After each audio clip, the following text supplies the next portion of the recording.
Bismillahirrahmanirrahim. I welcome you to the course of Digital Image Processing, and today we will continue image segmentation. In the last lecture, what we have discussed that we were learning what is segmentation algorithm, and then we also learned the discontinuity based segmentation, because there were two types of segmentation that we can do. And then in discontinuity based segmentation, we learned that how to segment points, lines and edges. So there were different filters for it, different masks for it, and then we were using it so that we can segment different point, lines and edges.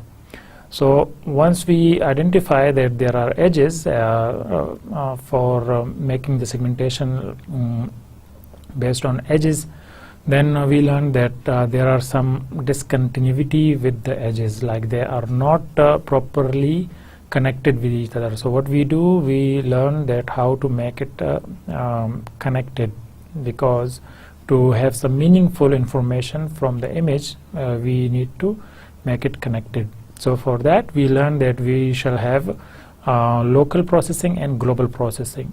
So in a local processing, we also learn some techniques that how we can have information from the neighbors, and then we can add it as a mask, and then we can identify if these neighbors should be connected or not. And then we also learn what is the global processing, where we learn the half transformation, that how can we use this global information, because this neighbor information is normally not going to use in the all image, because this is a small portion where we can identify neighbors and then we can connect it, but not for the whole image. So for that reason, we need to have some global processing. And in this global processing, there are many methods, but we learn one which is half transformation. So today we will learn the next topic, which is the image segmentation by thresholding. And then we will learn the types of thresholding. There are three basic types. One is global thresholding, the other one is adaptive or dynamic thresholding, and the third one is local thresholding. So we will learn the basics of it, that how it is working and what is the functionality of it. So as we know that segmentation can be in two broad categories. One is discontinuity and another one is similarity basis. So segmentation algorithms are based on one of the two basic properties of color, grayscale values or texture. So what we do, we use this grayscale values, or which is we call also intensity, and then we use the color properties or the texture properties. So based on that, we can make some segmentation. So in the discontinuity, what we do, we normally see the abrupt changing, where is the changing as isolated points, as a lines or as a edge. So we identify these changes and then we make it as a segmentation. And the second topic which we will cover today is a similarity base. So in the similarity base, what we are going to do, partitioning an image into a region that are similar according to predefined criteria. Thresholding, region growing and region splitting and merging are the basic types of algorithm that are used. So this is also done by pixel intensity, color or texture properties. So the basic idea is that we now use some kind of similarities, that where we find some similar pixels or similar regions, then we put it as a segment in one segment, and then we call this as a segment in the image, and then we make the further processing, or we identify what these objects are. So there are then basic three types. One is thresholding, and the other one is region growing and region splitting and merging. So today we will cover this thresholding and the types of thresholding. So segmentation by thresholding, what it means, thresholding is a simplest method of image segmentation. तो हमारे पास जो image segmentation में जब हम जाते हैं similarities thresholding की तरफ, या सेगमेंटेशन की तरफ, तो हम उस वक्त ये देखते हैं कि जो थ्रेशहोल्डिंग है ये सबसे ईजीएस्ट मेथड है. The basic thresholding method replaces each pixel in an image with a black pixel if the image intensity is less than some fixed constant t, or a white pixel if the image intensity is greater than that constant, or otherwise vice versa.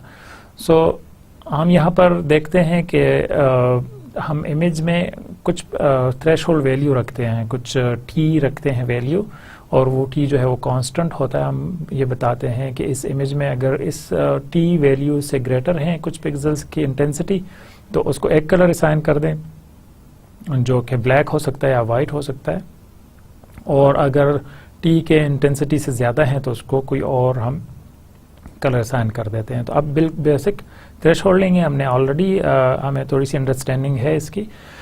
तो अब हम सिर्फ इसको use black and white के लिए नहीं करते, हम इसको कलर इमेजेस के लिए भी यूज़ कर सकते हैं. तो वहाँ पर ग्रे स्केल इमेज की बजाय हमारे पास इंटेंसिटीज़ होती हैं कलर की, तो हम कलर की इंटेंसिटीज़ देखते हैं कि ये कौन सा कलर है, तो उस कलर की बेसिस पर हम सिंपली डिस्ट्रीब्यूशन करते हैं. तो वो डिस्ट्रीब्यूशन करने के लिए हमारे पास बेसिक फार्मूला क्या होगा, अगर तो हमारे पास आउटपुट इमेज है जो कि सेगमेंटेड है, तो वो होगा gxy is equal to 1 if fxy is greater than t.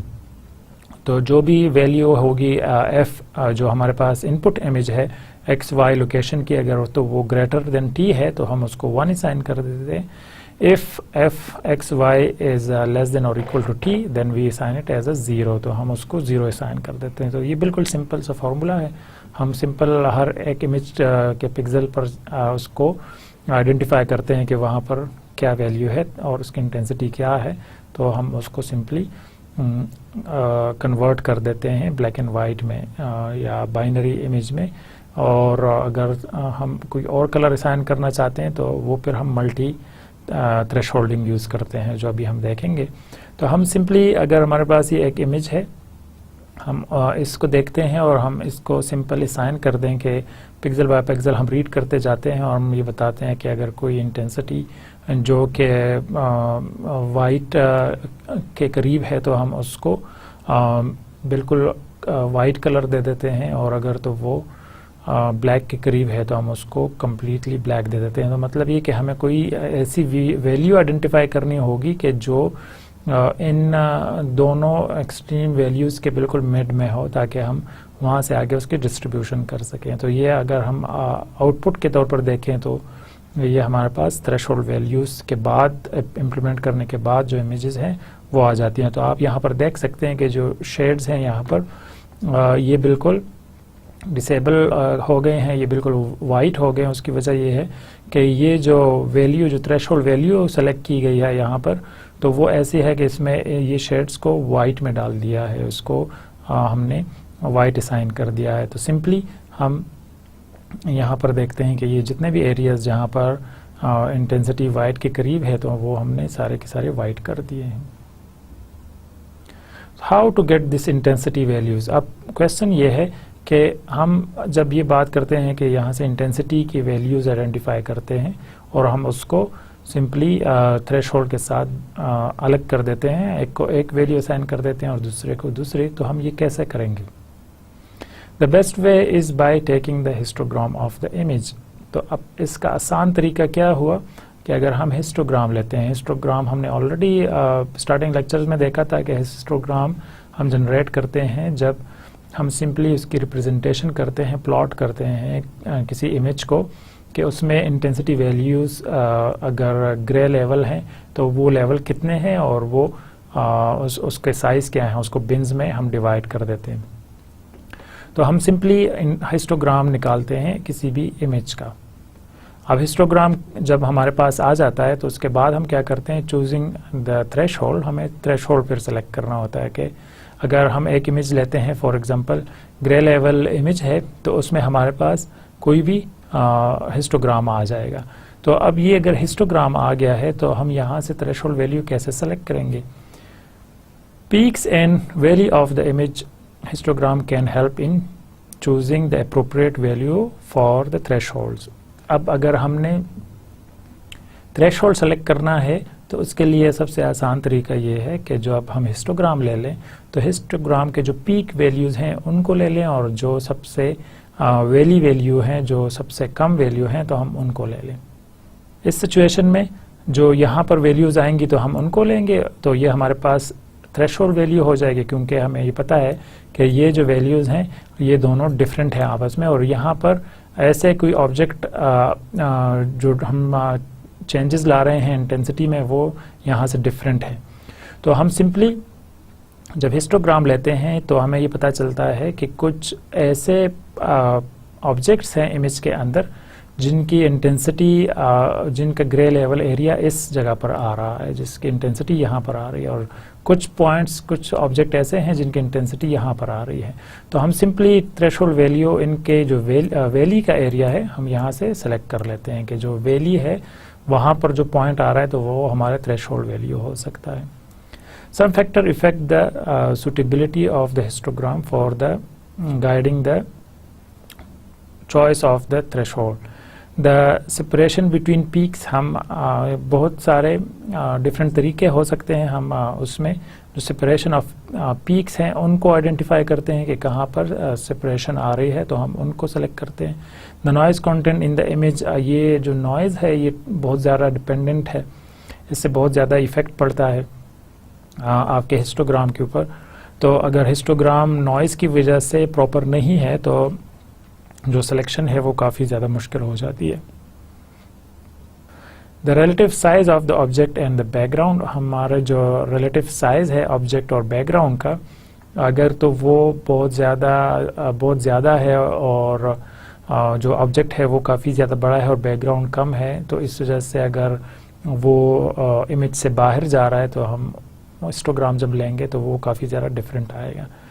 Uniformity of the illumination, और जो इल्यूमिनेशन की यूनिफॉर्मिटी है अगर तो वो बिल्कुल यूनिफॉर्म स्मूथली इल्यूमिनेशन है तो उससे हमारा जो हिस्टोग्राम है वो काफ़ी ज़्यादा डिफरेंट आता है, और उसमें उस सिचुएशन में हम जो सिलेक्शन है वो काफ़ी मुश्किल हो जाती है। यूनिफॉर्मिटी ऑफ द रिफ्लेक्टेंस, और जो रिफ्लेक्शन आ रही है ऑब्जेक्ट से अगर तो वो यूनिफॉर्म है तो उसकी बेसिस पर भी हमारे जो थ्रेशोल्ड वैल्यूज़ हैं उसकी सिलेक्शन डिफरेंट हो जाती है। अब अगर हम बात करते हैं कि थ्रेशोल्ड हम सेलेक्ट कर सकते हैं हिस्टोग्राम से, तो इसका मतलब ये हुआ कि हम मल्टीपल थ्रेशोल्ड्स भी सिलेक्ट कर सकते हैं। तो अगर हमारे पास मल्टीपल ऑब्जेक्ट्स हैं तो हमारे पास मल्टीपल पीक्स बनेंगे, और हम मल्टीपल पीक्स की बेसिस पर जो ऑब्जेक्ट्स हैं ज़ाहिर है उनकी इंटेंसिटी अगर डिफरेंट होगी तो उस सिचुएशन में हमारे पास जो हिस्टोग्राम है वो भी हमारे पास डिफरेंट पीक्स आएंगे। तो अब इस सिचुएशन में हम मल्टीपल थ्रेशोल्ड सेलेक्ट कर सकते हैं कि T1 एक थ्रेशोल्ड हो गया और T2 जो है वो दूसरा थ्रेशोल्ड हो गया। अब ये हम कैसे कर सकते हैं कि अगर हम सिंपली थ्रेशोल्ड वैल्यूज़ आइडेंटिफाई करते हैं, हिस्टोग्राम आइडेंटिफाई करते हैं, तो अगर ये हमारे पास इमेज है और हम इसका हिस्टोग्राम लेते हैं तो हमारे पास ये बिल्कुल सिंपल पता चल जाता है कि 127 जो है ऐसा पॉइंट है जो कि अगर हम ले इंटेंसिटी वैल्यूज़ तो वहाँ से हम इसकी सेगमेंटेशन बिल्कुल क्लियरली कर सकते हैं। तो ये थ्रेशोल्ड वैल्यूज़ को सेलेक्ट करने के लिए हिस्टोग्राम की इम्पोर्टेंस है। अब जिस तरह हमने ये बात की कि हम मल्टीपल थ्रेशोल्ड सेलेक्ट कर सकते हैं, तो मल्टीपल थ्रेशोल्ड सेलेक्ट करना तो बड़ा इजी है, लेकिन जब हम इनकी इम्प्लीमेंटेशन करते हैं तो वो थोड़ा सा डिफ़िकल्ट हो जाता है, क्योंकि हम यहाँ पर देखते हैं कि ये एक इमेज है और इसमें नॉइज़ भी है और इसमें कुछ ब्लैक एरिया है और फिर हमारे पास कुछ डार्क एरिया और उसके अंदर सर्कल है। तो अगर हम इसका हिस्टोग्राम लेते हैं तो हमारे पास मल्टीपल पीक्स आ जाते हैं। अब अगर हम उसके लिए सिंपल कंडीशन रखते हैं कि if f(x,y) is less than T1, अगर थ्रेशोल्ड 1 हमने सेलेक्ट किया, अगर उससे 1 है कम है तो हम क्या करें, then f(x,y) is equal to 255, तो हम उसको 255 असाइन कर देते हैं। अगर तो थ्रेशोल्ड 1 हमने सेलेक्ट किया हुआ, तो अगर हमारे पास थ्रेशोल्ड 1 कहीं पर इधर आ रहा है और हम उसको असाइन कर दें कि हम उसको कम्प्लीटली 255 कलर दे देते हैं, तो उस सिचुएशन में हमारे पास एक आउटपुट आएगी। लेकिन जब हम else if t1 is less than or equal to f of xy and f of xy is less than or equal to 2 t2 then f of xy is equal to 128. तो हम उसको second shade assign कर देते हैं. इसी तरह else f xy is equal to 0. तो अगर हम चाहें तो हम मल्टीपल थ्रेशोल्ड सेलेक्ट कर सकते हैं और उसके लिए डिफरेंट कंडीशंस रख सकते हैं. In general, good threshold can be selected if the histogram peaks are tall, narrow, symmetric and separated by a deep valley. अगर तो ये सारी कंडीशंस फुलफिल हो रही हैं तो इस सिचुएशन में थ्रेशोल्ड वैल्यू को सिलेक्ट करना बहुत इजी और आसान है.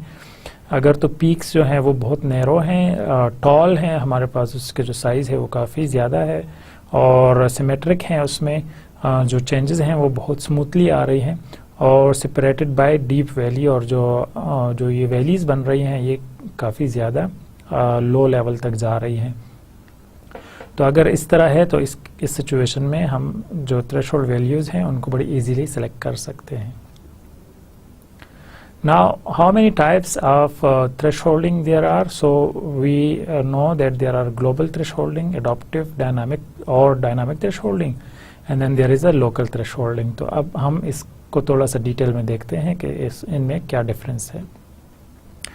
ग्लोबल थ्रेशोल्डिंग क्या करेगा कि हम सिंपल एक ऐसा थ्रेशोल्ड लेते हैं जो कि पूरे इमेज के लिए हम इम्प्लीमेंट करते हैं, पूरे इमेज को यूज़ करते हैं और वो जो हमने स्टार्ट में एक सिंपल सा फॉर्मूला देखा था वो हम यहाँ पर इम्प्लीमेंट करते हैं. और वो यही है कि GXY जो आउटपुट इमेज है हमारा जो कि सेगमेंटेड है वो बेस करेगा इफ़ 1 होगा सारे एरिया उसमें, if f of xy is greater than t, अगर तो वो t से ज़्यादा है, और अगर तो हमारे पास उससे कम है या t के इक्वल हैं तो उस सिचुएशन में हम 0 रखेंगे. Variable thresholding if t can change over the image. अगर हम t को चेंज करते जाते हैं हर इमेज के लिए थ्रेशोल्डिंग या हम इमेज पे डिपेंडेंट हों तो उस इमेज के लिए अगर हम थ्रेशोल्ड चेंज करेंगे तो वो दो कंडीशंस के साथ हो सकती हैं. एक ये कि लोकल और रीजनल थ्रेशोल्डिंग, हम उसको लोकल या रीजनल थ्रेशोल्डिंग कहेंगे if t depends on a neighbourhood of x and y. अगर तो हम नाइबरहुड इंफॉर्मेशन यूज़ कर रहे हैं तो उसको फिर हम कहेंगे कि ये लोकल थ्रेशोल्डिंग है. ये आगे हम और डिटेल से देखेंगे. देन अडेप्टिव थ्रेशोल्डिंग का मतलब ये है कि हम उसको चेंज करते जाएंगे according to some specification, some region. So if t is a function of f of x and y, अगर तो t हमारे पास फंक्शन है x y का तो ये अडॉप्टिव होगा, ये हर एक इमेज के लिए अडॉप्ट होता जाएगा, वो t को चेंज करता जाएगा. वो आगे छोटा सा एल्गोरिथम है, हम उसको अभी देखेंगे. और मल्टीपल थ्रेशोल्डिंग के लिए सेम हमारे पास अगर हम डिफरेंट एरियाज़ में उसको डिस्ट्रीब्यूट करते हैं a b और c के लिए तो हम उसको मल्टीपल कंडीशंस के लिए रख सकते हैं.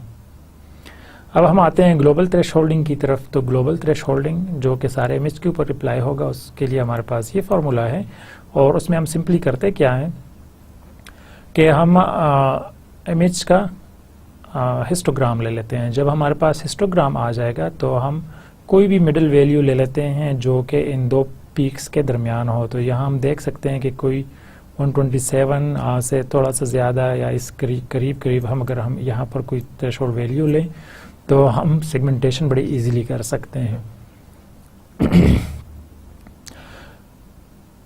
अब ये हमारे पास ओरिजिनल इमेज है, लेकिन जब हम इसकी सेगमेंटेशन करें तो आप देख सकते हैं कि ये जो शेडोज़ हैं यहाँ ये अवेलेबल नहीं है. और उसकी वजह यह है कि जब हमने थ्रेशोल्ड के लिए वैल्यू रखी तो वो ऐसी थी कि जो ये शेड्स आ रहे थे जो कि यहाँ हमारे पास आ रहे हैं तो वो हमने इग्नोर कर दिया, उसको हमने रिमूव कर दिया क्योंकि हम इनको ब्लैक और वाइट में सिंपली डिस्ट्रीब्यूट कर रहे हैं.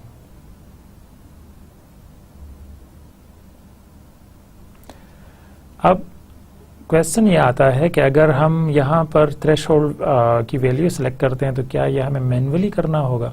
अगर तो हम मैन्युअली करेंगे तो वो ज़्यादा टाइम कंज्यूमिंग होगा, इसलिए इसका आसान तरीका ये है कि हम इसको कोई ऑटोमेटिक मेथड सेलेक्ट करें जिसके थ्रू हम थ्रेशोल्ड को सेलेक्ट करें। तो अब इसका सिंपल एल्गोरिथम है और वो ये है कि हम इनिशियलाइज करते हैं t को। So initial estimate of t, हम उस थ्रेशोल्ड वैल्यू को कुछ भी वैल्यू रैंडमली कोई वैल्यू रख सकते हैं या इनिशियलाइज कर सकते हैं किसी एक स्पेसिफिक नंबर से। फिर उसके बाद हम सेगमेंटेशन स्टार्ट करते हैं। सेगमेंटेशन यूजिंग t, हम इस t की वैल्यू लेते हैं जो हमने इनिशियलाइज की है, उसकी बेस पर हम ग्रुप्स बनाना शुरू करते हैं।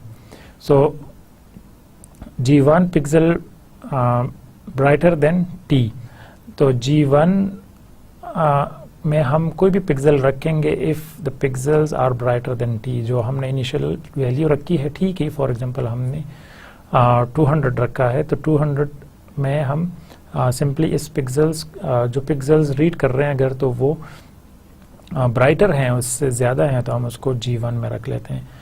G2 pixel darker then or equal to t, अगर तो वो लेस है और इक्वल है, ठीक है, तो फिर हम उसको G2 में रख लेते हैं।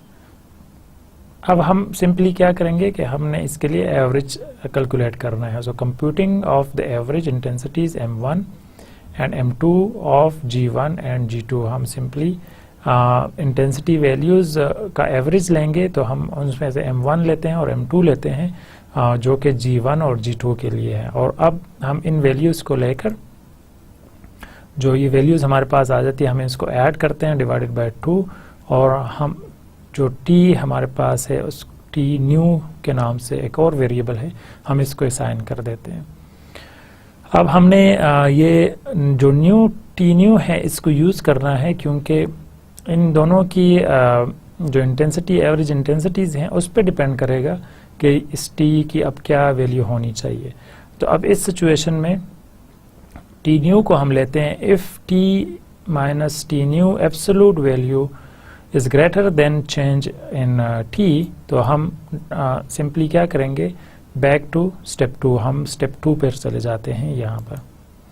तो अगर नहीं है तो फिर हम स्टॉप करते हैं। मतलब ये कि अगर चेंजेस नहीं आ रही इसमें, वो इक्वल आ रही हैं, स्टेबल हो गया है t, तो हम उस सिचुएशन में स्टॉप करेंगे, वरना हम वापस जाते हैं और फिर दोबारा हम उसको इनिशियलाइज नहीं करेंगे। हम यहाँ क्योंकि 2 पर जाएंगे, तो इस सिचुएशन में सेगमेंटेशन यूजिंग t, अब t क्योंकि हमने t न्यू लिया था, तो चूंकि वो t न्यू जो है वो हम असाइन करते हैं t को, तो आगे जाकर हम t को दोबारा यूज़ करेंगे और इसी तरह हम करते जाएंगे जब तक कि t स्टेबल नहीं हो जाता। तो इस तरीके से हम सिंपल t की सिलेक्शन कर सकते हैं जो कि थ्रेशोल्ड वैल्यू है ऑटोमेटिकली। अब इस सिचुएशन में अगर हम देखें कि ये एक फिंगरप्रिंट है और अगर हम इसका हिस्टोग्राम निकालते हैं तो ये हिस्टोग्राम आ जाता है। अब अगर हम यहाँ पर इसकी इंटेंसिटीज़ जो थ्रेशोल्ड वैल्यूज़ है वो आइडेंटिफाई करना हो, तो उसके लिए हम सिंपल ये एल्गोरिथम रन करते हैं और वहाँ से हमें पता चल जाता है कि अगर हम कोई थ्रेशोल्ड वैल्यू जो यहाँ पर आई होगी तो हम उसको असाइन कर लेते हैं, हम वो देख लेते हैं और वो इस एल्गोरिथम के बेसिस पर जो सेलेक्ट हुआ है तो उसके बाद ये सेगमेंटेशन आई है। वो इमेज को जो ग्रे एरिया था उसको उसने 0 असाइन कर दिया है। अब हम देखते हैं कि नॉइज़ का क्या इफ़ेक्ट होता है। अगर तो हमारे पास नॉइज़ आएगा तो उस सिचुएशन में जो हिस्टोग्राम है उस पर बहुत ज़्यादा असर पड़ता है। अगर हम सिंपल इमेज लेते हैं जिसमें कोई नॉइज़ नहीं है तो हम देख सकते हैं कि जो हिस्टोग्राम है वो बिल्कुल बेसिक बन रहा है। वहाँ पर कुछ वैल्यूज़ हैं जो कि डार्क हैं, जो जिनकी सबकी एक वैल्यू है, और कुछ वैल्यूज़ हैं जिनके लो कलर्स हैं, ग्रे स्केल में हैं, तो वो लाइट कलर में है और हमारे पास वो भी सिर्फ एक ही कलर चूँकि यूज़ हो रहा है, इस वजह से हिस्टोग्राम बनेगा तो वो बिल्कुल स्ट्रेट लाइंस बनेंगी। अब अगर इसमें कुछ नॉइज़ है तो नॉइज़ की वजह से हमारा जो ये बैकग्राउंड है इस पर भी असर पड़ेगा और जो ऑब्जेक्ट है उस पर भी असर पड़ेगा। इस वजह से जब हिस्टोग्राम बनेगा तो वो कुछ इस शेप का बनेगा।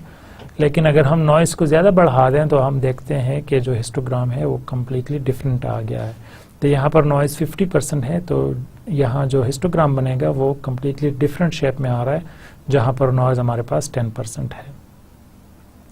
तो इसका मतलब ये हुआ कि जब हम हिस्टोग्राम इम्प्लीमेंट करते हैं थ्रेशोल्डिंग के लिए, थ्रेशोल्ड वैल्यू आइडेंटिफाई करने के लिए, तो ऐसे सिचुएशंस आएंगे जिसमें हमारे पास नॉइज़ होगा, तो उसमें ये जो थ्रेशोल्डिंग के लिए हम हिस्टोग्राम लेते हैं तो वो प्रॉपरली काम नहीं करेगा।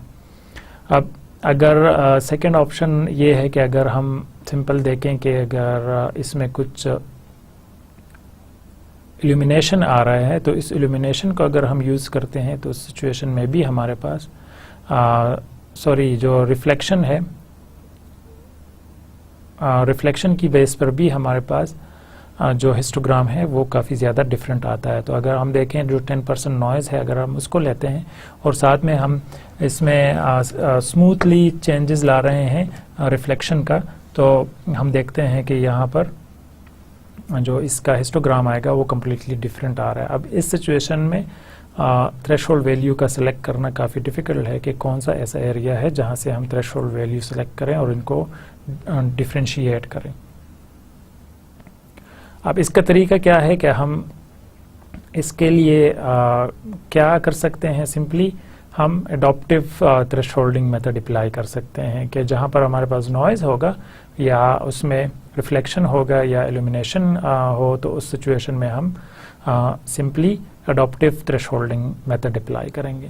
So divide original image into sub images, utilize a different threshold to segment each sub image। हम इमेज को छोटे सब पोर्शंस में डिवाइड कर देते हैं, सब इमेजेस में डिवाइड कर लेते हैं और उसके बाद हम हर एक सब पोर्शन का हिस्टोग्राम लेते हैं, ठीक है। वहाँ से हम उसकी थ्रेशोल्ड वैल्यू आइडेंटिफाई करते हैं। फिर अगर वहाँ भी हमारे पास मसला हल नहीं होता तो फिर हम क्या करेंगे, हम उस सब डिवीज़न जो पोर्शन है उसको मल्टीपल सब डिवीज़न में कर देते हैं। इसको अभी आगे देखते हैं। हम सिंपली हम क्या करेंगे एडॉप्टिव बेसिक एडॉप्टिव थ्रेशोल्डिंग में कि हम इमेज को सब डिवाइड कर देते हैं। अगर तो ये ओरिजिनल इमेज है हमारे पास जिसमें हमारे पास रिफ्लेक्शन है और हम सिंपली ग्लोबल थ्रेशोल्डिंग अप्लाई करते हैं। ग्लोबल थ्रेशोल्डिंग का मतलब ये कि हम कोई एक ऐसा एरिया सेलेक्ट करते हैं जहाँ से हम कहते हैं कि अगर पिक्सल इंटेंसिटीज इससे ज़्यादा है तो हम उसको चेंज कर देते हैं। चूँकि यहाँ पर ये जो चेंज आ रही है बहुत स्मूथली आ रही है, तो हम जब इसको यहाँ पर इम्प्लीमेंट करेंगे तो मसला ये आएगा कि कुछ पॉइंट्स जो हैं वो एक सेगमेंट में आएंगे और कुछ पॉइंट्स जो हैं दूसरे सेगमेंट में आ रहे हैं, क्योंकि हर एक पिक्सल की वैल्यू जो है वो डिफरेंट आ रही है।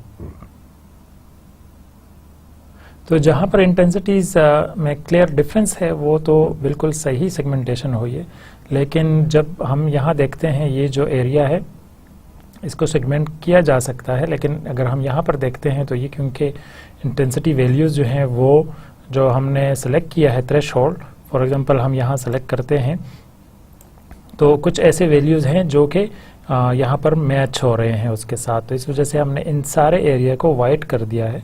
तो अगर हम ग्लोबल थ्रेशोल्डिंग यूज़ करेंगे तो उसमें हमारे पास ये इश्यूज आ सकते हैं कि जब भी रिफ्लेक्शन होगा या इल्यूमिनेशन का इशू आएगा या उसमें नॉइज़ हो तो उस सिचुएशन में ग्लोबल थ्रेशोल्डिंग प्रॉपरली काम नहीं करेगा। अब इसका हल क्या है कि हम एडॉप्टिव बेसिक एडॉप्टिव थ्रेशोल्डिंग अगर यूज़ करें तो उसमें हम सिंपली सब डिवाइड कर देते हैं। अब हम हर एक इमेज के मल्टीपल स्मॉल इमेजेस ले लेते हैं या रीजन्स ले लेते हैं और हर रीजन का एक हिस्टोग्राम लेते हैं। अब हर एक रीजन का जब हम हिस्टोग्राम लेंगे तो हम उसकी बेसिस पर थ्रेशोल्ड वैल्यू डिस्टिंग्विश कर सकते हैं। अगर हम सिंपली इस पोर्शन को लें तो इस पोर्शन में हमारे पास बिल्कुल क्लियरली विजिबल है कि कहाँ पर डिफरेंस आ रहा है, लेकिन आप देख सकते हैं कि इन दो सेल्स के अलावा जो भी बाकी सेल्स हैं उसकी एडॉप्टिव थ्रेशोल्डिंग के थ्रू रिजल्ट्स ठीक आए हैं, लेकिन सिर्फ इन दो जगहों पर इशू आ रहा है। और उसकी बेसिक वजह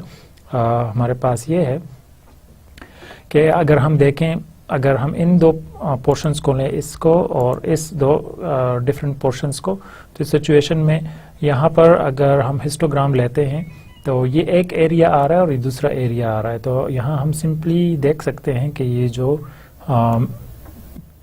थ्रेशोल्ड वैल्यू है ये बहुत इजीली डिस्टिंग्विशेबल है, ठीक है। तो क्योंकि यहाँ इजीली डिस्टिंग्विशेबल है इस वजह से हमारे पास जो इस के रिजल्ट्स हैं वो बिल्कुल ठीक आ रहे हैं। लेकिन यहाँ पर क्यों गलत हुए हैं उसकी वजह यह है कि हम देख सकते हैं कि ये एक कॉर्नर है, बिल्कुल स्मॉल सा कॉर्नर है। अगर हम इसके पिक्सेल्स को देखें तो ये बहुत स्मॉल एरिया आ रहा है, ठीक है, और जो बाकी एरिया है वो बहुत ज़्यादा ह्यूज एरिया आ रहा है हमारे पास। और यहाँ पर हम अगर इन पीक्स को लेते हैं तो वो सिंपली जब असाइन करेगा उसको वैल्यूज़, तो हम वो देखते हैं कि वो कम्प्लीटली वो वाले वैल्यूज़ हैं जो कि वाइट और ब्लैक में अगर हम इसको डिवाइड करेंगे तो हम देखते हैं कि वो बहुत सारे पिक्सेल्स को वाइट और ब्लैक में कम्प्लीटली 50-50 डिवाइड कर देता है। तो इस सिचुएशन में अब हमारे पास जब ये प्रॉब्लम आएगा, हम इसका सोल्यूशन कैसे निकाल सकते हैं? हम ये सोल्यूशन निकाल सकते हैं कि हम इसको सब डिवाइड कर लें, हम इसके और भी स्मॉल पोर्शंस बना लें।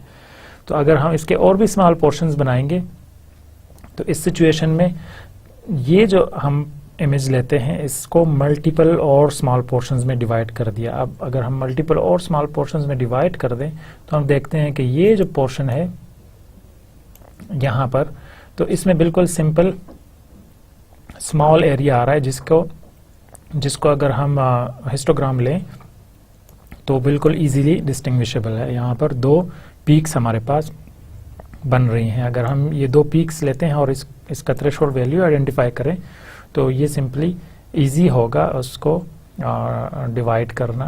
तो हम सिंपल इसका आंसर क्या हुआ कि अगर हम एडॉप्टिव थ्रेशोल्डिंग यूज़ कर रहे हैं और अगर उसके रिजल्ट्स ठीक नहीं आ रहे तो हम उसको सब डिवाइड करते हैं। तो अब हम वापस जाते हैं इस स्लाइड की तरफ। इसका अब यही मतलब है, इफ़ डिफ़िकल्टीज सब divide and subsequent threshold estimation. अब अगर तो प्रॉब्लम आ रहे हैं तो हम उसको सब डिवाइड कर दें, अगर फिर भी प्रॉब्लम आ रहे हैं तो उसको फर्दर सब डिवाइड कर दें। अब ये एक रिकर्सिव प्रॉब्लम है और इस सिचुएशन में हमारे पास ये एल्गोरिथम जो है ये काफ़ी ज़्यादा कॉम्प्लिकेटेड हो जाता है अगर तो थ्रेशोल्डिंग प्रॉपरली नहीं हो रही। Now how to find the accuracy of thresholding. So until now we have learned that how to make the thresholding, global thresholding and adaptive thresholding. We will move to the next one, which is local thresholding, but before that we need to find out that if we want to know if our thresholding is accurate or not. So in that situation what we have to do, the accuracy of the thresholding, we need to identify the error involved in the thresholding. हमें also हमने ये देखना है कि ये जो error कितने हैं उसमें वो एरर आइडेंटिफाई करने हैं। तो एक्यूरेसी और एरर दोनों चीज़ें आइडेंटिफाई करने के लिए हमें क्या करना होगा, हमें कोई स्टेटिस्टिकल मेथड अप्लाई करना होगा। So we need some statistical property of the image where the mean error of the thresholding operation will be minimum, जहाँ हम जो मीन एरर है उसको कम रखेंगे, which is called the optimal thresholding. अब इस किस्म के थ्रेशोल्डिंग को हम कहेंगे कि ये ऑप्टिमल थ्रेशोल्डिंग है, क्योंकि जो हम थ्रेशोल्डिंग यूज़ कर रहे हैं उसमें हमने ऑप्टिमल सॉल्यूशन लिया है जो कि जो एरर जो है उसको सबसे कम कर रहे हैं, हम एरर को मिनिमाइज कर रहे हैं। तो अब इस किस्म के थ्रेशोल्डिंग को हम क्या कहेंगे, optimal global adaptive thresholding. Simply हम इसको ये नाम दे सकते हैं क्योंकि ग्लोबल थ्रेशोल्ड हम यूज़ कर रहे हैं और ग्लोबल के साथ एडॉप्टिव भी है वो, और वो साथ में ऑप्टिमल भी होगा। So this method tries pixel values as a probability density function. तो जो पिक्सल की वैल्यूज हैं वहाँ पर हम प्रोबेबिलिटी डेंसिटी फंक्शंस लेते हैं और उसके थ्रू हम आइडेंटिफाई करते हैं कि उसकी जो डेंसिटी प्रोबेबिलिटी डेंसिटी फंक्शन के जो वैल्यूज आ रहे हैं उसको यूज़ करते हैं। The goal of this method is to minimise the probability of misclassifying pixel as either object or background. अब अगर हमारे पास एक ऑब्जेक्ट है, एक इमेज हमने ली है जिसमें एक ऑब्जेक्ट है, तो उस ऑब्जेक्ट का कुछ बैकग्राउंड भी होगा। तो अब अगर कुछ बैकग्राउंड है उसका और हम उसको आइडेंटिफाई करना चाहते हैं कि सेगमेंटेशन उसकी करना चाहते हैं थ्रेशोल्डिंग के साथ, तो जब हम थ्रेशोल्डिंग करेंगे तो उसमें ये पॉसिबिलिटी है कि कुछ एरिया जो कि ऑब्जेक्ट है वो एज अ बैकग्राउंड काउंट हो जाए, और ये भी पॉसिबिलिटी है कि कुछ एरिया जो कि बैकग्राउंड है वो एज अ ऑब्जेक्ट काउंट हो जाए। तो अब हमने इस मिस क्लासिफिकेशन को मिनिमाइज करना है। There are two kinds of error, mislabeling an object pixel as a background and mislabeling background pixel as a object. जो हमने ऑलरेडी बताया कि हम सिंपली बैकग्राउंड को as a pixel object pixel call कर लें, और अगर हम उसको बैकग्राउंड को एज अ ऑब्जेक्ट डिक्लेयर कर दें कि ये ऑब्जेक्ट है, तो इस सिचुएशन में हम इसको मिस लेबलिंग कहेंगे।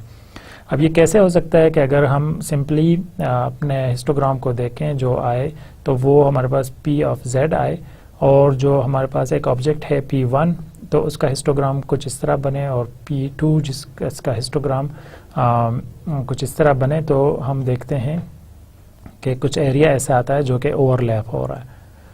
अब इस ओवरलैप एरिया के साथ हम क्या करेंगे, mixture probability density function describe overall grey level variation.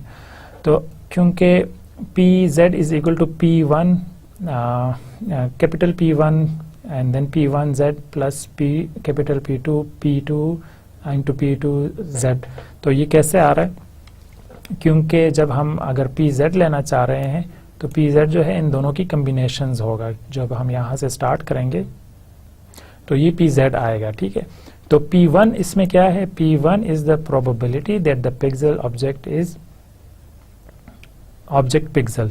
सो हम ये देखते हैं कि जो p1 कैपिटल P1 है वो probability that pixel is object pixel, जो पिक्सल हम ले रहे हैं वो ऑब्जेक्ट का पिक्सल है।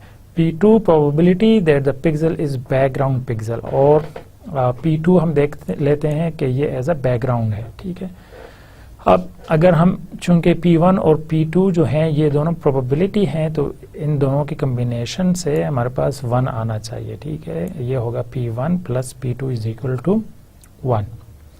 सो now the probability considering a background point as an object point leads to an error. That is, a background point may be classified as an object point. So the error that you encounter is that particular case is given by E is equal to E1 is equal to for t, because t is the minimizing average error. So we will need to minimize this t. So that is equal to p2 into z into d z, and this will start from minus infinity to t, ठीक है। तो यहाँ पर हम t लेते हैं, t के लिए लेते हैं वैल्यूज़, क्योंकि हमने ये जो मिनिमाइज करना है एरर को, और वो चूँकि t के लिए हम कर रहे हैं थ्रेशोल्ड वैल्यू जो हम आइडेंटिफाई कर रहे हैं उसके लिए, तो इस सिचुएशन में हम एरर जो हमारे पास आएगा तो वो p2 के लिए इसके इक्विवेलेंट होगा। और प्रोबेबिलिटी इन जो हमारे पास आएगा सिंपल दूसरा एरर, उसके लिए जो कि ऑब्जेक्ट के तौर पर हमारे पास आ रहा है कि जो बैकग्राउंड है वो बैकग्राउंड में कॉल हो रहा है, लेकिन वो एरर आ रहा है, तो हम उस एरर को सिंपली नोटेशन के साथ लिख सकते हैं कि E2 of t is equal to p1 of z into dz। तो और ये भी t से स्टार्ट होकर इन्फिनिटी तक जाएगा। तो ये सिंपली हमारे पास जो एरर्स हैं उनको हम कैसे इनकाउंटर करेंगे। So now as the overall probability of the error is that e, हम जब एरर निकालेंगे टोटल एरर तो वो होगा e ऑफ t जो कि थ्रेशोल्ड की वैल्यू है is equal to p2 e1 into e1 into t और plus p1 e2 into t।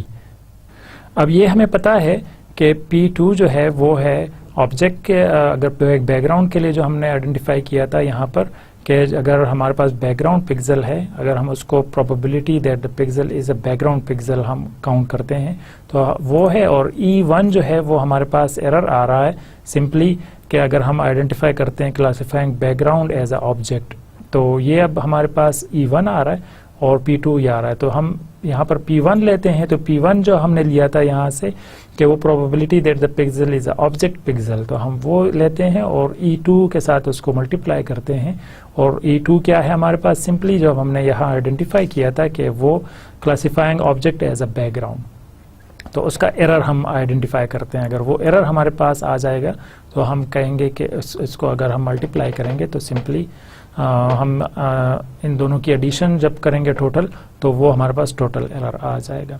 Now the threshold values for which the error is minimal, तो वो थ्रेशोल्ड वैल्यू जिसका error सबसे error जो है वो मिनिमल होगा, तो अगर हम ये ज्यूम करें कि P1 capital P1 into P1T is equal to capital P2 into P2T. अगर हम इसके assume करें तो हम simply इसको utilize करने के लिए हमारे पास Gaussian फंक्शन का होना ज़रूरी है. अब Gaussian फंक्शन हम क्यों यूज़ करते हैं? नॉर्मली हम इसलिए यूज़ करते हैं कि हम इससे प्रोबेबिलिटी डेंसिटी निकाल सकें. तो simply Pz is equal to P1 divided by 2 pi under root E minus Z minus μ1 to power 2 and then divided by 2 sigma 1 of power 2 plus P2 divided by 2 pi under root E to the power minus Z minus μ2 to the power 2 divided by 2 sigma 2 by 2. तो ये अब हमारे पास simple values आ जाती हैं Pz के लिए अगर हम सिंपली Gaussian फंक्शन यूज़ करते हैं, Gaussian डेंसिटी फंक्शन यूज़ करते हैं. Now T can be find out as the solution. So AT square plus BT plus C is equal to 0, where this A is equal to sigma 1 of power 2 minus sigma 2 of 2, B is equal to 2 mu of 1 sigma 2 of 2 minus mu 2 sigma 1 of 2, and then C is equal to sigma 1 of 2 mu 2 of 2 minus sigma 2 of 2 mu 1 of 2 plus 2 sigma 1 of 2 sigma 2 of 2 and integral of simply sigma 2 P1 divided by sigma 1 P2. So this is the simplest expression for the value of threshold that we can obtain, and this optimal threshold operation, this is the optimal in sense that these values of the threshold gives you minimum average error. And here again you find that the probability that capital P1 and capital P2, they are same in case of value of T, will be simple μ1 T is equal to, if we say that sigma 2 is equal to sigma 1 of 2 equal to sigma 2 of 2, then T is equal to μ1 plus μ2 divided by 2 plus μ2 sigma 2 divided by μ1 minus μ2 in P2 by P1, where P1 is equal to P2 and or sigma is equal to 0. The optimal threshold is the average of the mean. So we said that by estimating the threshold by this process, if we segment the image, then the average error of the segmentation will be minimum. That is, minimum number of foreground pixel will be classified as an object pixel, and number of objects, minimal number of objects pixel will be classified as a foreground pixel. So the alternative and minimum mean square approach may be used to estimate the composite probability density function from the image histogram. So EMS is for EMS is equal to 1 by n, and n starts from 1, summation of 1 is equal, I is equal to 1 to n, and then P into Zi minus h into Zi and whole to the power 2. The reason for estimating the complete density is to determine the presence or the absence of dominant modes in the P probability density function. Two dominant modes typically indicate the presence of edges in image or sub-images. So now here we can find out that this is the cardioangiogram image of one of the patient, and where we can see that there is this area that we need to segment, because this is one portion which need to be identified. So in this situation, if we apply simple global histogram, then it will not work, and even the adaptive histogram will not help. So what we will need to do, we will need to apply the optimal adaptive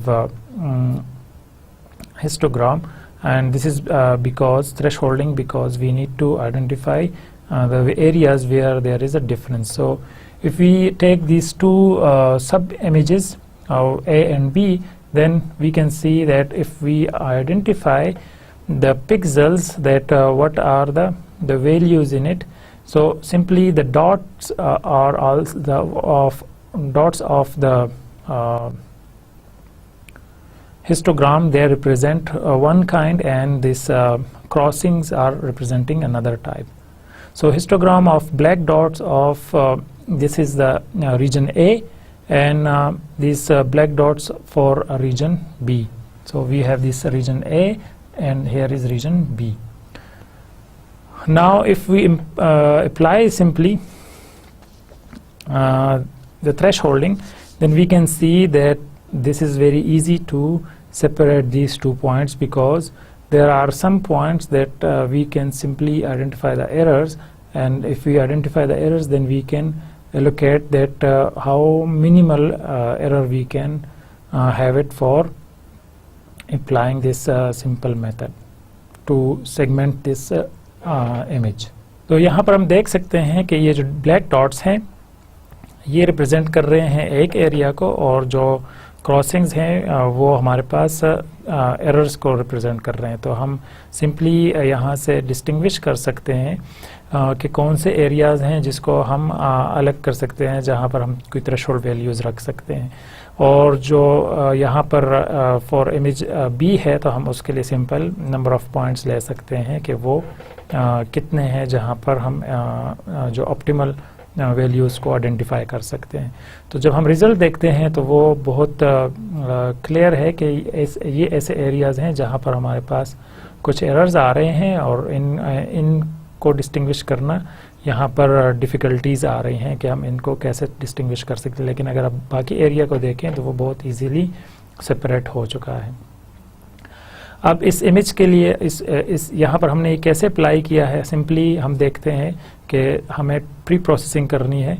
अगर हम यहाँ पर देखें कि हमने simple इस image के ऊपर कुछ प्री प्रोसेसिंग की है, उसके बाद हम इसके ऊपर ऑप्टिमल थ्रेशोल्डिंग आइडेंटिफाई करते हैं. तो प्री प्रोसेसिंग हमने सिंपल उसको स्मूथनिंग के लिए यूज़ किया है. हम उसको सब्ट्रैक्ट करते हैं एक इमेज को दूसरे से. सो वो सिंपल हम एस लेते हैं इमेज को is equal to C log of 1 plus R लेते हैं, और फिर हम इमेज सब्ट्रैक्शन करते हैं. तो ये वैल्यूज़ हम जब ले लेते हैं तो हम उसको सिंपल सब्ट्रैक्ट करते हैं इमेज से, and then image average by taking several images, reduce the random noise. तो हम यहाँ पर नॉइज़ को रिमूव करते हैं.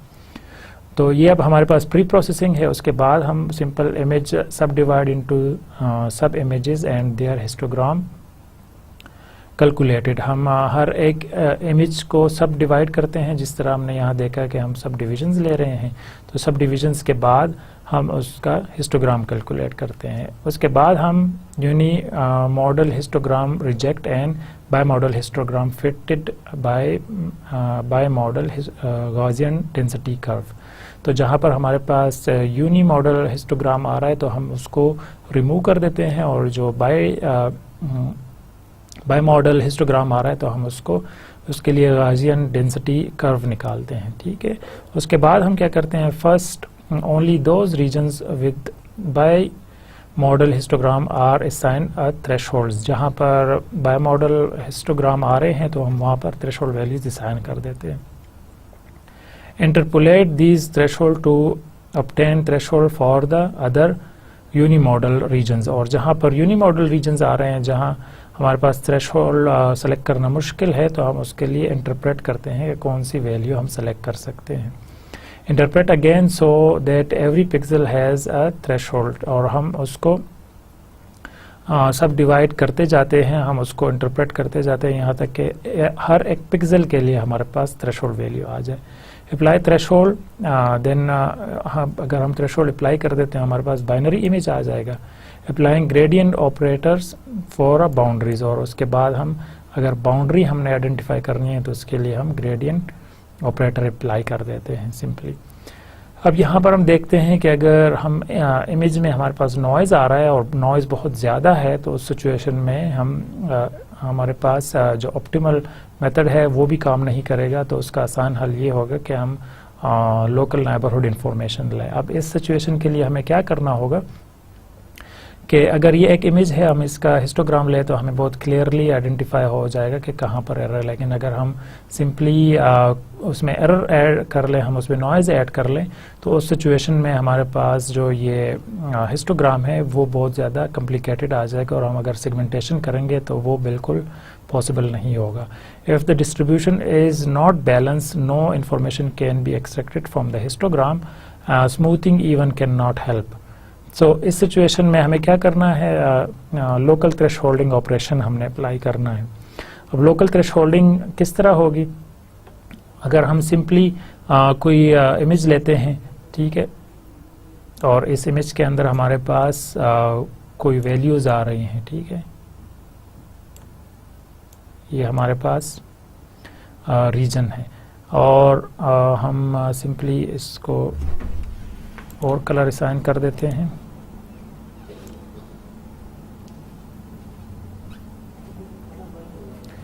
अगर ये हमारे पास ऐसा रीजन है जिसको हमने आइडेंटिफाई करना है, जिसको हमने सेगमेंट करना है, तो हम अगर सिर्फ इन बाउंड्री जो इसके नाइबर्स हैं, अगर हम इसको लें जो इसके बिल्कुल अपोजिट नाइबर्स हैं, डायगोनल और हॉरिजॉन्टल नाइबर्स, तो हम सिर्फ अगर इनको लें तो इससे हमारे पास ये आइडेंटिफाई हो सकता है कि ये जो लाइन है ये कहाँ पर है। हम इन एरियाज़ को अगर आइडेंटिफाई कर लें तो हम इसके बाद इसकी थ्रेशोल्ड वैल्यू इसकी बेसिस पर ले सकते हैं। तो हमें सिंपल क्या करना होगा कि जो भी हमारा पिक्सल है उसके नाइबर्स आइडेंटिफाई करने होंगे। तो अगर हम उसको आइडेंटिफाई कर लेंगे तो फिर उसके बाद हमारे पास थ्रेशोल्ड वैल्यू जो आएगी वो बहुत इजी होगी डिस्टिंग्विश करना। तो अगर हमने बाउंड्रीज को आइडेंटिफाई करना है, क्योंकि जब हम यहाँ पर जाएंगे तो इसकी बाउंड्री हमने देखनी होगी कि इसके दो नाइबर्स कौन से आ रहे हैं दोनों साइडों पर। तो अगर हमने वो नाइबर्स तक पहुँचना है तो जाहिर है हमने उसके ऊपर उसके जो एजेस हैं उसको डिटेक्ट करना होगा। अब ये इमेज है हमारे पास, इसके एजेस अगर हमें मिल जाते हैं तो अगर हम इस एजेस को ले लें और फिर इसका हिस्टोग्राम लें तो हमारे पास बहुत इजीली वो हिस्टोग्राम डिस्टिंग्विशेबल होगा और फिर हम उस पॉइंट को रिमूव कर सकते हैं। तो अब इन एजेस तक हम कैसे पहुंचेंगे, ये अब हमें पता है कि एजेस आइडेंटिफाई करने के लिए अगर हम यूज़ करते हैं फर्स्ट डेरिवेटिव और सेकंड डेरिवेटिव तो वो हमें बहुत इजीली एजेस दे देता है। और एजेस उसके लिए जो सबसे आसान तरीका है वो है लैप्लाशियन, जो हम फिल्टर लगाते हैं उसके थ्रू हम इससे एजेस आइडेंटिफाई कर सकते हैं। सो एज एक्सट्रैक्शन टेक्निक हम अप्लाई करते हैं can be use for selecting a region that carry the valuable information, those pixel that belongs to the object and to the background with the equal probability। तो हम उसमें ये identify कर सकते हैं कि कहाँ पर ऑब्जेक्ट है, उसके बैकग्राउंड क्या हो सकता है और उसके जो नाइबर्स हैं वो कोई क्या हो सकते हैं। तो सिंपल इसका एल्गोरिथम क्या है, हम सिंपल देखते हैं कि consider only the edge pixel. हम जो पिक्सल्स जो हैं जो एजेस पर हैं हम उनको लेते हैं क्योंकि हमने उनके नाइबर्स आइडेंटिफाई करने हैं।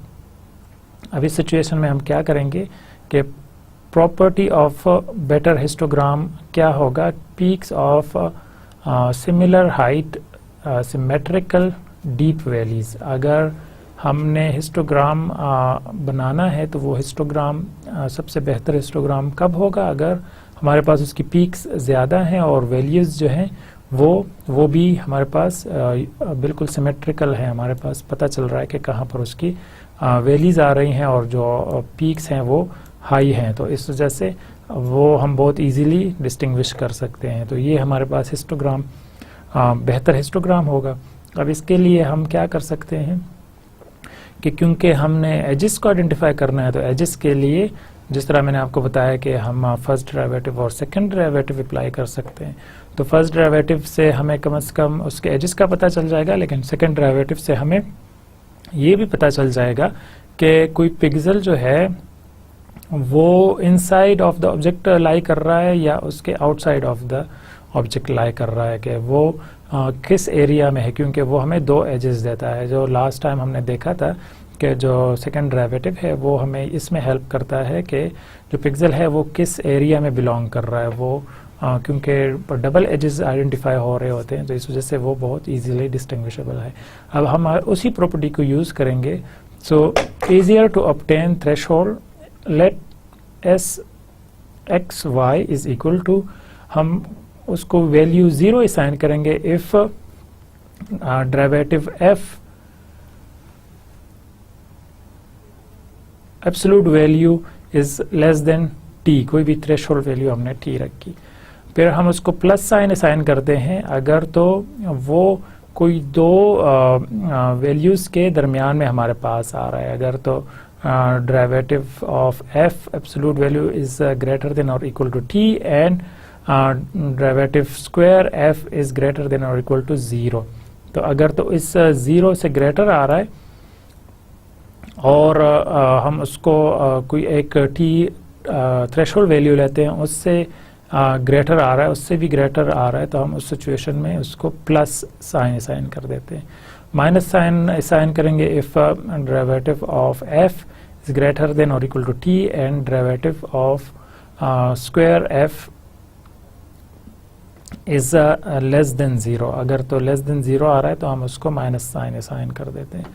तो अब हम करेंगे क्या कि पिक्सल बाय पिक्सल जाएंगे और वहाँ पर हम रीड करते जाएंगे कि अगर तो वो डेरिवेटिव्स आ रहे हैं और वो डेरिवेटिव्स हमें इंफॉर्मेशन देते हैं कि कौन से वैल्यूज़ जो हैं वो इनसाइड लाई कर रहे हैं और कौन से वैल्यूज़ आउटसाइड लाई कर रहे हैं, तो हम सिंपली उसको वैल्यूज़ असाइन करते जाएंगे 0 प्लस और minus. When we have a dark object on a light background, हम एज्यूम करते हैं कि हमारे पास डार्क ऑब्जेक्ट है और लाइट बैकग्राउंड है, तो उस सिचुएशन में क्या होगा, pixel that are not h pixel से x Y is equal to 0। तो हम अगर तो एच पिक्सल नहीं है तो हम उसको 0 असाइन करेंगे। Pixel on the dark side of the edge, अगर तो वो dark side of the edge है, अगर अब हमारे पास पिक्सल आ गया है जो कि एज के करीब है लेकिन वो डार्क साइड के करीब है, तो फिर हम उसको प्लस साइन असाइन करेंगे। Pixel on the light side of the edge that is S x Y is equal to minus, तो हम उसको अगर लाइट साइड की तरफ है तो हम उसको माइनस साइन असाइन करेंगे। A segmented binary image is then generated when 1 is a part of the object and 0 is a part of the background। फिर हम सिंपल बाइनरी इमेज कैसे जनरेट करेंगे, अगर जो सेगमेंटेशन हम कर रहे हैं अब इस बेसिस पर करेंगे कि where 1 is a part of the object, अगर तो हम पार्ट ऑफ द ऑब्जेक्ट में है तो पार्ट ऑफ द ऑब्जेक्ट क्या होगा, हमारे पास जो इमेज है वो सारा डिफरेंट साइंस में आ जाएगा, माइनस प्लस और इस तरह प्लस माइनस माइनस, इस डिफरेंट किस्म के हमारे पास साइंस आ जाएंगे। और हमें ये पता है कि अगर तो हम इस सिचुएशन में है, so the pixel that are not edge pixels, तो हम उसको 0 असाइन करेंगे। और अगर तो हमें ये पता है कि अगर कोई ऑब्जेक्ट जो है वो पार्ट ऑफ द ऑब्जेक्ट है, कोई पिक्सल जो है वो पार्ट ऑफ द ऑब्जेक्ट है, तो उस सिचुएशन में हम उसको 1 असाइन करेंगे। तो पार्ट ऑफ द ऑब्जेक्ट हमें पता चलेगा अगर तो वो 0 और प्लस हो, तो अगर वो 0 और प्लस हो तो उस सिचुएशन में हम उसको part of the object select करेंगे और बाकी सारे को हम 0 असाइन कर देंगे। एग्जाम्पल से सही समझ आएगी। अगर हम एक इमेज लेते हैं, ये एक सिंपल सा चेक है जिसके ऊपर कुछ वैल्यूज़ लिखे गए हैं, हैंड राइटिंग है और उसका कोई बैकग्राउंड इमेज है, तो वो चूँकि हमारे पास विजिबल नहीं है और ये कि इसके बैकग्राउंड का कलर और जो हैंड राइटिंग है इसका ऑलमोस्ट सेम है, इंटेंसिटी वैल्यूज़ ऑलमोस्ट सेम है, तो वो जो विजिबिलिटी है वो बहुत लो है, वो विजिबल नहीं हो रहा कि ये जो राइटिंग है ये क्या है। अब अगर हम इसको सेगमेंट करना चाहते हैं, हम इसको अलग करना चाहते हैं, तो इस सिचुएशन में हम ये पूरा एल्गोरिथम अप्लाई कर दें, तो जब हम अप्लाई कर देंगे तो जो इमेज है हमारे पास वो कुछ इस शेप में आ जाएगा, वहाँ पर कुछ 0 वैल्यूज़ होंगी। हम अगर इस राइटिंग को सिर्फ लेते हैं, फॉर एग्जांपल हम यहाँ से स्टार्ट करते हैं कि ये हमारे पास ये एरिया जो है हम इसको लेते हैं, तो इस सिचुएशन में 0 0 आएंगे वो सारे जो बैकग्राउंड में हैं, और जहाँ पर हमारे पास माइनस और प्लस के साइन आ रहे हैं तो वो इनसाइड ऑफ द ऑब्जेक्ट है। तो उसके बाद हम करते क्या है कि हम जो भी इनसाइड ऑफ द ऑब्जेक्ट है उसको अलग से डिक्लेयर कर देते हैं, और ये प्लस और माइनस साइन आ रहे हैं और बाकी सारे जो हैं वो 0 साइन आ रहे हैं। तो हम पिक्सल बाय पिक्सल जब इसको रीड करेंगे तो हम सिंपली यहाँ से आइडेंटिफाई कर सकते हैं कि कौन से वैल्यूज़ हैं जो कि बैकग्राउंड है और कौन से वैल्यूज़ हैं जो कि ऑब्जेक्ट एज ऑब्जेक्ट कॉल हो रहे हैं। तो अब अगर हम इसके ऊपर सिंपली जो लोकल थ्रेशोल्डिंग है अप्लाई कर लेते हैं और जो ये एल्गोरिथम रन कर लेते हैं, तो अब हम देखते हैं कि ये जो बैकग्राउंड है ये बिल्कुल क्लियरली रिमूव हो गया है, और जो फोरग्राउंड है जो कि ऑब्जेक्ट्स हैं और वो अलग से डिस्टिंग्विशेबल हैं, उसको अलग से देखा जा सकता है। तो अगर हम ये लोकल थ्रेशोल्डिंग अप्लाई करते हैं तो लोकल थ्रेशोल्डिंग हमें इस एरियाज़ में काफ़ी ज़्यादा हेल्पफुल होगा जहाँ पर बैकग्राउंड जो है वो बहुत ज़्यादा नियर है उस ऑब्जेक्ट के, उस जो डिस्टिंग्विशिंग फैक्टर्स हैं वो बहुत ज़्यादा लो हैं, हम उसको डिस्टिंग्विश नहीं कर सकते। तो अगर हम ग्लोबल थ्रेशोल्डिंग अप्लाई करेंगे तो वो बिल्कुल काम नहीं करेगा। अगर हम एडॉप्टिव थ्रेशोल्डिंग अप्लाई करेंगे तो उस सिचुएशन में भी वो हेल्पफुल इस वजह से नहीं होगा कि जो बैकग्राउंड है और जो ऑब्जेक्ट्स हैं उसके जो इंटेंसिटी वैल्यूज़ हैं वो बिल्कुल सेम आ रहे हैं। तो इसका आसान हल ये होगा कि अगर हम लोकल थ्रेशोल्डिंग अप्लाई करें, और लोकल थ्रेशोल्डिंग में चूँकि हम नाइबर्स की इंफॉर्मेशन ले रहे होते हैं, नाइबर्स की बेसिस पर हम डिसीजन ले रहे होते हैं, तो वो बहुत ज़्यादा इजी हो जाता है कि ये जो पिक्सेल्स हैं इस पर्टिकुलर एरिया में क्या वो ऑब्जेक्ट से एसोसिएटेड हैं या वो बैकग्राउंड से एसोसिएटेड हैं, क्योंकि जब हम यहाँ पर एल्गोरिथम देखते हैं तो वो हमें सिंपल इन वैल्यूज़ की आइडेंटिफिकेशन बताता है। और ये हम सिंपल करते हैं डेरिवेटिव्स के थ्रू, लैप्लाशियन अप्लाई करते हैं और साथ में सेकंड डेरिवेटिव्स अप्लाई करते हैं। तो जब हम सेकंड डेरिवेटिव अप्लाई कर लेते हैं तो हमें ये पता चलता है कि कौन सा एरिया है जो कि बैकग्राउंड में आ रहा है और कौन सा एरिया है जो ऑब्जेक्ट के इनसाइड आ रहा है, क्योंकि एजेस सिर्फ आइडेंटिफाई करना मकसद नहीं होगा, हमें साथ में ये भी आइडेंटिफाई करना होगा कि इसके आउटसाइड एरियाज़ कौन से हैं और जो इनसाइड एरियाज़ हैं वो कौन से हैं। तो आप यहाँ पर देख सकते हैं कि जो प्लस साइन है वो बिल्कुल मिड में आ रहे हैं हमारे पास, ये हमारे पास प्लस साइन आ रहे हैं।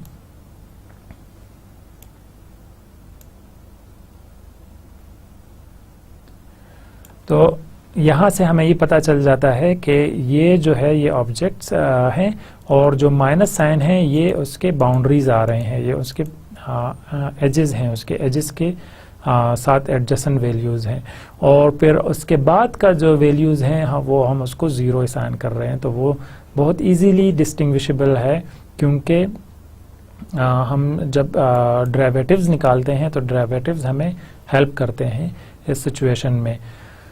तो जब हमने ये अप्लाई किया तो हमने देखा कि इसके रिजल्ट्स बहुत ज़्यादा बेहतर आ रहे हैं और वो बहुत यूनिकली डिस्टिंग्विश कर रहा है, थ्रेशोल्डिंग इसको आइडेंटिफाई कर सकता है। तो आज के लेक्चर को हम यहाँ पर कंक्लूड करते हैं और हमने आज देखा कि इमेज सेगमेंटेशन बाय थ्रेशोल्डिंग हम कैसे कर सकते हैं। तो हमने ग्लोबल थ्रेशोल्डिंग देखी, अडॉप्टिव और डायनामिक थ्रेशोल्डिंग और साथ में लोकल थ्रेशोल्डिंग देखी। तो ग्लोबल थ्रेशोल्डिंग में हमने देखा कि हम सिंपल हिस्टोग्राम लेते हैं किसी भी इमेज का, और इस हिस्टोग्राम में जो भी हमारे पास वैल्यूज़ आती हैं वैलीज़ में, तो हम उस जगह से सेपरेट करते हैं कि यहाँ थ्रेशोल्ड होना चाहिए। तो अब चूँकि हम मैनुअली कर रहे थे तो उसके बाद हमने उसका ऑटोमेटिक मेथड देखा कि हम उसको अगर अल्टरनेटिव अप्रोच अप्लाई करें तो हम थ्रेशोल्ड वैल्यू को चेंज करते जाते हैं, और जब हम उसको चेंज करते जाते हैं तो वो एक ख़ास एरिया में आकर रुक जाता है, जिससे थ्रेशोल्ड जो है वो स्टेबल हो जाता है। फिर उसके बाद हमने ये देखा कि क्योंकि ग्लोबल थ्रेशोल्डिंग जो है वो पॉसिबल नहीं होता हर जगह पर, तो हम उस सिचुएशन में जब इल्यूमिनेशन ज़्यादा हो या रिफ्लेक्शन ज़्यादा हो या नॉइज़ बहुत ज़्यादा हो, तो उस सिचुएशन में हमारे पास ग्लोबल थ्रेशोल्डिंग काम नहीं करेगा, तो हम अडॉप्टिव और या डायनामिक थ्रेशोल्डिंग यूज़ करते हैं। अब अडॉप्टिव में हम सिंपली क्या करते हैं कि इमेज को सब डिवाइड करते हैं और फिर हर एक सब डिवीज़न इमेज का हम हिस्टोग्राम लेते हैं और फिर उसकी बेसिस पर हम थ्रेशोल्डिंग आइडेंटिफाई करते हैं और फिर हम उसको सेगमेंट करते हैं।